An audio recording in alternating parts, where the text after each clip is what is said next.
Hello everyone, my name is Xingfeng Shao from University of Southern California. Today I'm gonna present our work, Water Exchange Across Blood-Brain Barrier is associated with CSF Amyloid β42 and cognition in healthy older adults, and have nothing to declare.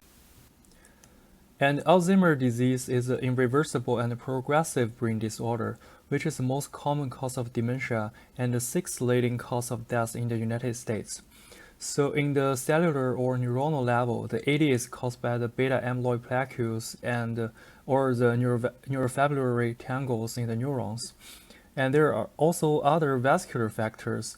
The clinical differentiation of AD from vascular cognitive impairment and dementia is usually blurred. And recently, study has shown that AD has been caused by the microvascular degeneration and blood-brain barrier leakage. So from this figure, we can see the CSF Aβ42 peptides has an inverse correlation with Aβ load in the brain, and it also has a significant associated with the AD-type pathological changes in the brain. So from this figure, we can see the purple curve is the CSF Aβ42 is the earliest detectable biomarker compared to other imaging biomarkers such as CSF tau or amyloid or FTG PET. However, the lumbar puncture is required to collect CSF samples, so a non-invasive imaging biomarker is desired. So our group previously proposed a technique to measure water exchange across the blood-brain barrier using a diffusion prepared arterial spin labeling technique.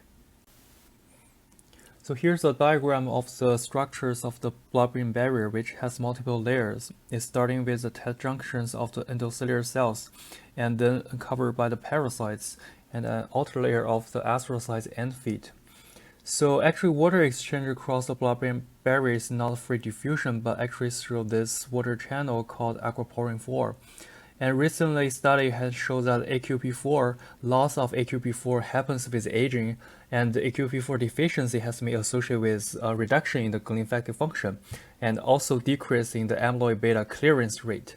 So in later I will show you how amyloid deposits is associated with this AQP4 redistribution or loss of the polarization, which leading to a lower water exchange rate.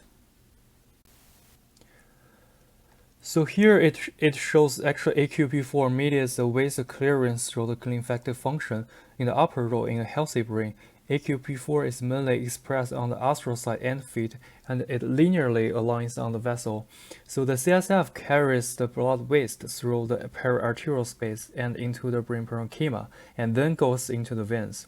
However, with aging or other pathological conditions such as AD, as you can see on the second row here, so the AQP polarization is reduced as we can see the redistribution of the AQP4 into brain parenchyma, which affects the efficiency of the glymphatic system in waste clearance, such as beta amyloid.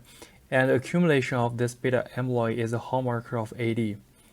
So here's another example from optical imaging. So you can see on the left is the well-tapped mouse. The black dots are the AQP4, aligns perfectly along the vessel. But on the right hand, on a AD mouse, so the red circle indicates the amyloid deposits, and we can see the AQP4 redistributes into the brain parenchyma. So the technique we use to measure water exchange rate is based on arterial spin labeling. This is a non-invasive technique to measure the cerebral blood flow, and it's also a unique technique to monitor the exchange of the blood across the blood-brain barrier. So the perfusion signal actually has two compartments, the capillary compartment and the tissue compartment. So the capillary is pseudo-random oriented and also has fast-flowing spins in the capillary. So it has a much higher pseudo-apparent diffusion coefficients compared to the tissue compartment.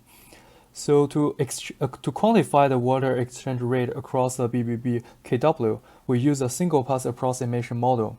So in short here, the KW can be read as a function of the A1, which is vascular signal fraction, and another is arterial transit time. So to separate those two compartments of the ASL signal, we can use a small diffusion weightings, as I mentioned earlier, because the two compartments has a huge difference in diffusion coefficients. So MR experiment will conduct on 3T Siemens Prisma scanner, and we had a two-stage approach to measure arterial transit time and KW simultaneously within 10 minutes. In total, we have 39 older subjects without neurological disease. CSF samples were collected by lumbar puncture within 6 months of the MR scan, and quantification of CSF levels of Aβ42, tau, and p-tau was performed. We also have the standard neuropsychological testing performed on 37 of the participants to evaluate their cognitive performance. So both CSF values and NP scores were correlated with KW in whole brain and in frontal temporal parietal lobe and subcortical regions, including hippocampus. As I mentioned earlier, our technique can measure cerebral blood flow, arterial transit time, and KW simultaneously within 10 minutes. So here are 4 slides of CBF, ATT, and KW map from 2 representative subjects.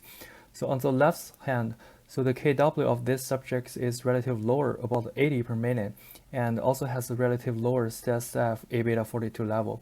So on the right hand, this subject has a relative higher KW, about 140 per minute, and also a relative higher CSF Aβ42 level.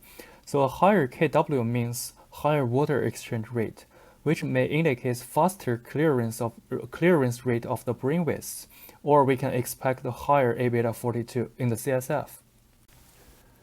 So here are the scatter plots of the CSF Aβ42 versus KW from 39 healthy older subjects. So we found significant correlations between the CSF Aβ42 with KW in whole brain, and also in the frontal lobe, in the parietal lobe, in the temporal lobe, and in the precuneus. So those are all the important brain areas associated with memory or the cognitive performance. So we also found significant correlations between the digit symbol and the KW in the frontal lobe. So poor performance on the digit symbol substitution test, the DSST, has been associated with neurocognitive deficiency. So in this case, is related to lower KW in the frontal lobe. So in conclusion, a diffusion prepared arterial spin labeling technique can be used to measure water exchange across the blood-brain barrier non-invasively. And in this study, we found lower CSF Aβ42 level or lower digit symbol scores is associated with decreased KW, which means altered AQP4 expression may hamper the clearance of the interstitial Aβ42 and render the aging brain vulnerable in neurodegenerative conditions. So here's another example from our private study in obstructive sleep apnea. So we also observe reduced water exchange, which is also associated with impaired glymphatic function or the lower CSF Aβ42 in the OSA. So in summary, study KW changes in different brain areas could also be helpful to understand the regional vasculature degeneration under different pathological conditions.